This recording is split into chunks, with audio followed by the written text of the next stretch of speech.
Here's one of my favorite techniques or inquiries to recognize the non-dual nature of conscious experience. Normally we feel separate to that which occurs in our experience. But if it's in our experience, of course, on an experiential level, it's just an extension of our own intimate private reality, of our being. This is the great insight of meditation, but it's very hard to recognize. We need some good pointers to recognize it, because not many people out there in the world talk about it on a day-to-day basis, do they? It's got great benefit though, so that's what we're doing here. So one of the tricky trappings of non-duality to get caught in is trying to understand it and over-conceptualizing it. It's good to have a good understanding of it, because otherwise those thoughts just keep rising to the surface. And it's possible to get your head around it in a very, in a way that makes sense. But ultimately, whatever understandings we have need to be let go in the actual practice of resting and being, or recognizing the nature of experience. It's experiential, it's not conceptual. If you have trust,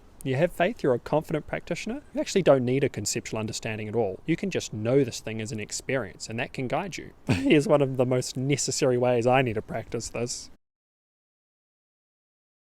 Become still.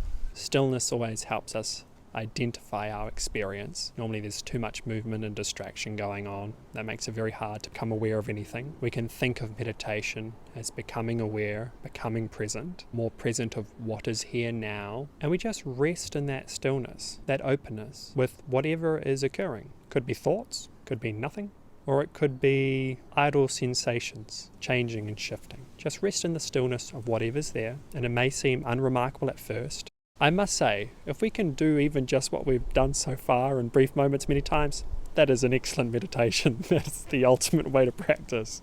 But sometimes what we can find ourselves thinking after a short little while is, this doesn't seem remarkable. I don't feel like I'm experiencing anything. I still feel separate from my experience. I still feel like a substantial self. So the little kind of mantra or inquiry we're going to use throughout this meditation as we're resting in that stillness is, it's not thinking. The experience of non-duality is not thinking. It can involve thinking, but the recognized experience of non-duality, it's not conceptual thinking. It's resting in the experience of whatever is. So as we rest in that stillness, allowing whatever is, literally allowing whatever is, if we find ourselves lost in a thought, convinced of a story that there's something to figure out, we can just remind ourselves, we can tell ourselves, it's not thinking.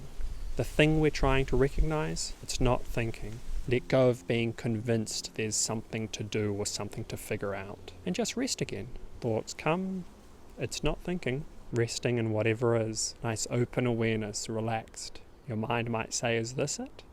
It's not thinking. And that's a nice small little, that's a little technique or inquiry you can use. Give that a practice. I think a lot of the times we expect that there's one access way into the nature of consciousness, into discovering non-duality. But we can understand that conceptually everything is our experience. So depending on all the different conceptual ways we cut up this fullness and wholeness of who and what we are, there's millions of different ways to access it. Every experience we have of non-duality adds to our future embodiment of non-duality. Every moment there's a good one. So we don't need to figure out the way to meditate. We just need to get in there and experience more and more, have heaps of moments of it. So whatever works today, works today. I'll just leave us with that mantra. Whatever works today. Your life mantra for today is whatever works today, and your meditation mantra is, it's not thinking. Hey, have a lovely, wonderful day, my friends.